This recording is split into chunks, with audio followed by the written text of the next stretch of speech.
खत्म हो गई, तब इन्हें एहसास होगा कि लाठी डंडे चलाते थे जब हम, तो अब हम पे क्या बीत रही है। मैं आज इन तमाम नौजवानों से कहना चाहूंगी कि इन्होंने मुझे सुरखरू कर दिया, ये साबित कर दिया कि ये नौजवान, पूरा तबका, पूरा यूथ, वो किसी भी मजहब से हो, किसी यूनिवर्सिटी से हो, देश के किसी भी यूनिवर्सिटी में हो, कहीं भी हो, मेरे साथ है।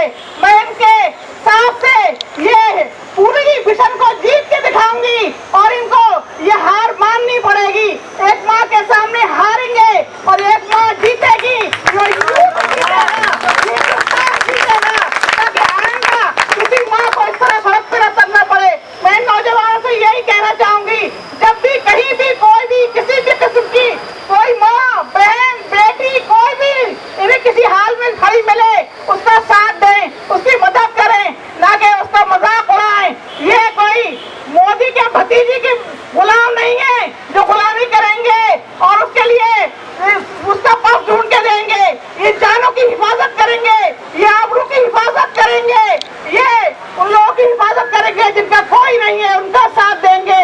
जो लोग अपने आप को सत्ताधारी कहते हैं, वो सत्ताधारी नहीं, वो गुनाहगार हैं इस देश के, उन तमाम लोगों के जो लोग आज यहाँ मौजूद हैं, उनमें हिम्मत नहीं है इस माँ की, इस बीवी की, इसकी बहन का सामना कर सकें। और इंस्पेक्टर सुबोध की बीवी जो खुद एक पुलिस से ताल्लुक रखती है, जो पुलिस वाले की बीवी है, बताओ कितनी शर्म की बात है। ये पुलिस वाले खड़े हैं और एक पुलिस वाले के लिए इंसाफ की आवाज बुलंद की जा रही है।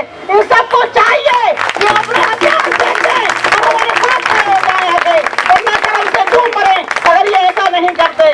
मैं इतना ही कहूंगी कि अभी मैं जो आप लोग सारे लोग बोल चुके हैं और आपने सुन भी लिया है। मैं उम्मीद करती हूँ जब कभी मुझे आपकी जरूरत होगी, आप मेरे साथ हमेशा की तरह, आज की तरह हमेशा मेरे साथ खड़े रहोगे। अब यहाँ से हम आगे को मार्च करेंगे, हम सब साथ चलेंगे अभी, और ये जो इन्होंने लगा रखे इंडिकेटर, इसे हटा के पार करेंगे। बस।